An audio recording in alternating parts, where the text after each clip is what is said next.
বিরিয়ানির মাংসটা প্রিপেয়ার করার জন্য কি কি মশলা লাগবে সেটাই আমি তোমাদের সঙ্গে শেয়ার করছি। প্রথমে আমি পেঁয়াজ কুচি দিচ্ছি। এখানে আমি প্রায় 4খানা মতন পেঁয়াজ নিয়েছি।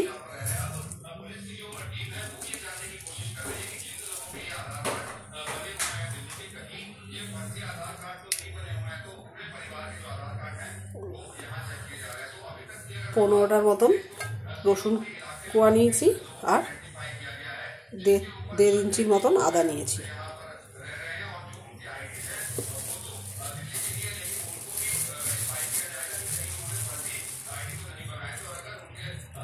শাহি জিরা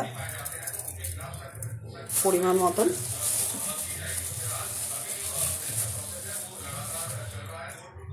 শাহি মরিচ পরিমাণ মতন, একটা জায়ফল,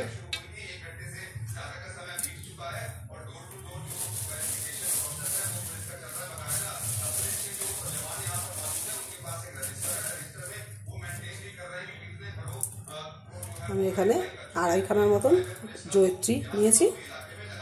নিয়ে এবার মশলাটাকে সামান্য জল দিয়ে পেস্ট করে নেব।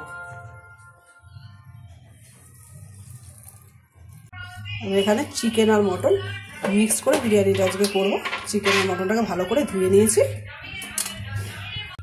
বিরিয়ানির মাংসটাকে আমি ম্যারিনেট করবো, তার জন্য আমি এখানে 2 চামচ ঘরে পাতা টক দই নিচ্ছি। এটা একদম পিওর টক দই।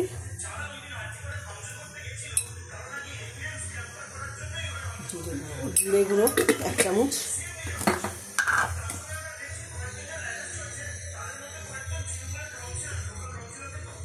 গোলমরিচ 1 চামচ,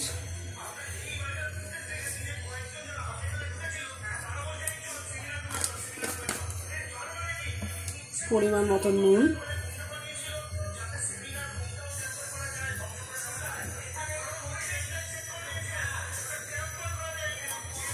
আর পেস্ট করে রাখা মশলাটা দিয়ে ভালো করে মাংসটাকে মাখিয়ে 1/2 ঘন্টার মতো ম্যারিনেট করে রেখে দাও। তোমরা যে যতক্ষণ ইচ্ছা ম্যারিনেট করে রাখতে পারো। যতক্ষণ ম্যারিনেট করে রাখবে মাংসের টেস্ট তত বেশি ভালো হবে।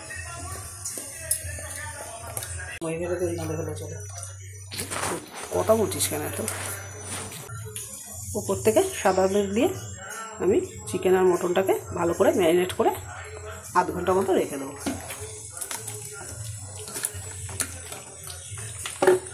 বিরিয়ানির জন্য বেরেস্তা তৈরি করে হচ্ছে।